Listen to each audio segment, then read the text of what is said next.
Hello viewers, আসসালামু আলাইকুম। আবারও চলে আসলাম মুখে পানি আনার মতো একটি আচারের রেসিপি নিয়ে আপনাদের মাঝে। তো আজকে আমি কাঁচা আমের টক ঝাল মিষ্টি আচার তৈরি করে দেখাবো। তো এই আচারটা খুব সহজে আমি তৈরি করব। রোদে দেওয়ার ঝামেলা ছাড়াই 1 বছর ধরে সংরক্ষণ করে রাখতে পারবেন। সকল প্রকার টিপস সহ এই আচারটা তৈরি করব। তো চলুন আমি কিভাবে এই আচারটা তৈরি করি সম্পূর্ণ রেসিপিটাই আপনাদের সঙ্গে শেয়ার করি।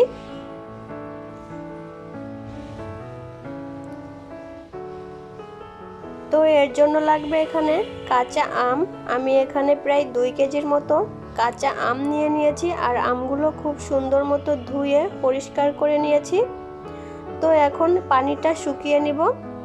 আমি একটি সুতির কাপড়ের সাহায্যে কিন্তু পানিটা মুছে নিব। আর এই আচারটা কিন্তু আমি খোসা সহই করব। আপনারা চাইলে কিন্তু খোসাটা ফেলেও আচারটা তৈরি করতে পারেন, তবে আমি আজকে খোসা সহই কিন্তু আচারটা তৈরি করে দেখাবো। তো আমি একটি কাপড়ের সাহায্যে কিন্তু আমের পানি মুছে নিচ্ছি। আপনারা চাইলে টিস্যুর সাহায্যেও কিন্তু এই কাজটা করে নিতে পারেন।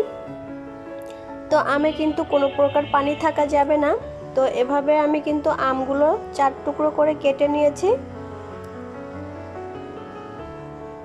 একটা আম আমি 8 টুকরো করে নিয়েছি। দেখুন এভাবে করে আমি কিউব করে কেটে নিয়েছি। আপনারা চাইলে কিন্তু লম্বা লম্বা করেও কেটে নিতে পারেন, আপনাদের পছন্দ অনুযায়ী কাট করে নিতে পারেন। তো এই আচারটা তৈরি করার জন্য আমার যে মশলার প্রয়োজন সেগুলো নিয়েছি। এখানে আমি 1 টেবিল চামচ পরিমাণ ধনিয়া নিয়েছি, 1 টেবিল চামচ পরিমাণ মৌরি, 1 চা চামচ পরিমাণ পাঁচফোড়ন, তেজপাতা নিয়েছি কিছুটা, বেশ কয়েকটা শুকনো মরিচ নিয়েছি, আর নিয়েছি 1 টেবিল চামচ পরিমাণ জিরা আর 1 টেবিল চামচ পরিমাণ সরিষা। তো মশলাগুলো কিন্তু একে একে আমি খুব সুন্দর করে ভেজে নিব। তো প্রথমে আমি তেজপাতা আর শুকনো মরিচগুলো ভেজে নিব।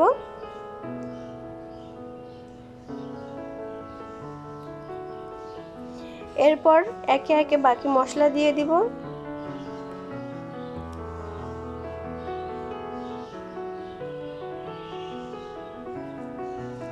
এখানে আমি ধনিয়া আর মৌরিটা দিয়ে দিলাম, দিয়ে আবারও বেশ কিছুক্ষণ নাড়াচাড়া করে নিব। আর চুলার আঁচটা কিন্তু একদমই লো হিটে রাখতে হবে। বাকি মশলাগুলো কিন্তু আমি এর ভিতরে সব ঢেলে দিয়েছি, দিয়ে আবারও বেশ কিছুক্ষণ নেড়েচেড়ে নিব। খুব সুন্দর একটা ফ্লেভার বের হয়ে আসবে, তখন এটা আমি নামিয়ে নিব। দেখুন মশলাটা খুব সুন্দর মতো ভাজা হয়ে গিয়েছে। আর মশলাটা কিন্তু ভাজার সময় একদম পুড়িয়ে ফেলা যাবে না, এতে করে কিন্তু মশলাটা তেতো হয়ে যাবে। তো মশলাটা খুব সুন্দর মতো আমি গুঁড়ো করে নিয়েছি। আপনারা চাইলে শিলপাটায়ও করে নিতে পারেন। তো আমি ব্লেন্ডারে এটা ব্লেন্ড করে নিয়েছি। আর একটু দানা দানা কিন্তু রাখতে হবে, একদমই মিহি গুঁড়ো করে ফেলা যাবে না। তো এ পর্যায়ে চুলায় একটি আমি প্যান বসিয়ে দিয়েছি। আর এখানে আমি দিয়ে দিব প্রায় 1 কাপের একটু বেশি পরিমাণ সরিষার তেল দিয়ে দিয়েছি 1/2 চা চামচ পরিমাণ পাঁচফোড়ন। এ পর্যায়ে ফোড়নটা হয়ে গেলে এ পর্যায়ে কেটে রাখা আমগুলো দিয়ে দিব। দিয়ে খুব ভালোভাবে নেড়ে চেড়ে তেলের সঙ্গে কিছুক্ষণ আমটা ভেজে নিব।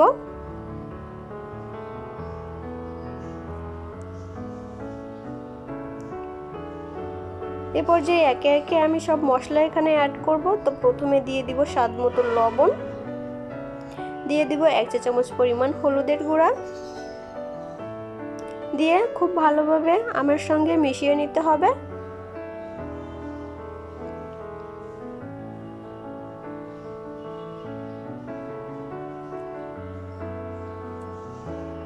তো বেশ কিছুক্ষণ ধরে কিন্তু আমি এটা ভেজে নিয়েছি। এখন আমি যে মশলাটা তৈরি করে রেখেছিলাম সেখান থেকে আমি অর্ধেক মশলা এ পর্যায়ে দিয়ে দিব, দিয়ে খুব ভালোভাবে নেড়ে চেড়ে নিব। আর বাকি মশলাটা আমি আচারটা তৈরি হওয়ার পর ইউজ করব, নামানোর আগে। তো মশলার সঙ্গে কিছুক্ষণ আমটা কষিয়ে নেওয়ার পরে এ পর্যায়ে দিয়ে দিয়েছি আমি চিনি। এখানে আমি 1 কাপ পরিমাণ চিনি দিয়ে দিয়েছি। আপনারা আপনাদের টেস্ট অনুযায়ী চিনির পরিমাণটা বাড়িয়ে কমিয়েও দিতে পারেন। তো চিনিটা দিয়ে খুব ভালোভাবে এটা আমি চিনির সঙ্গে ফুটিয়ে নিব। এ পর্যায়ে দিয়ে দিব ভিনেগার। এখানে আমি ভিনেগার দিয়ে দিব প্রায় 3 টেবিল চামচ পরিমাণ। আর আপনারা যদি এখানে ভিনেগারটা না দেন সেক্ষেত্রে কিন্তু আমের আচারটা 1 সপ্তাহের ভিতরে খেয়ে ফেলতে হবে, তা না হলে কিন্তু আচারটা নষ্ট হয়ে যাবে। তো ভিনেগারটা দেওয়ার কারণে কিন্তু বেশ অনেক দিন কিন্তু এটা সংরক্ষণ করে রাখতে পারবেন। আর অবশ্যই কিন্তু কাচের পটে এটা সংরক্ষণ করতে হবে। তো আচারটা প্রায় হয়ে এসেছে। এ পর্যায়ে বাকি যে মশলাটা রেখে দিয়েছিলাম সেটা এখন দিয়ে খুব ভালোভাবে নেড়েচেড়ে মিশিয়ে নামিয়ে নিব। এতে করে মশলার ফ্লেভারটা খুবই স্ট্রং হবে আর খেতে কিন্তু দুর্দান্ত লাগবে। তো হয়ে গিয়েছে খুব সুন্দর মতো মেশানো। আর দেখুন আচারটা কতটা সুন্দর হয়েছে। তো এই পর্যায়ে আমি নামিয়ে নিব।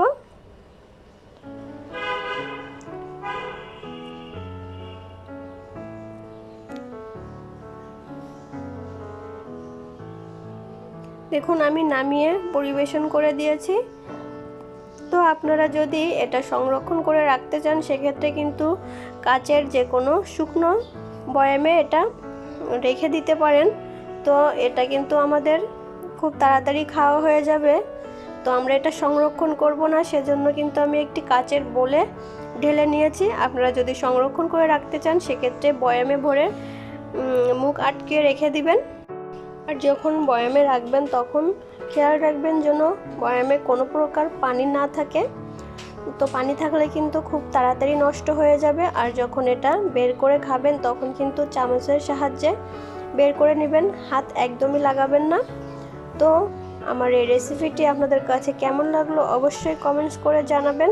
বন্ধুরা লাইক দিতে কিন্তু একদমই ভুলবেন না, কারণ আপনাদের একটা লাইক আর কমেন্টস আমাকে অনেক বেশি উৎসাহিত করে। আমার ভিডিওটি দেখার জন্য সবাইকে অসংখ্য ধন্যবাদ। আল্লাহ হাফেজ।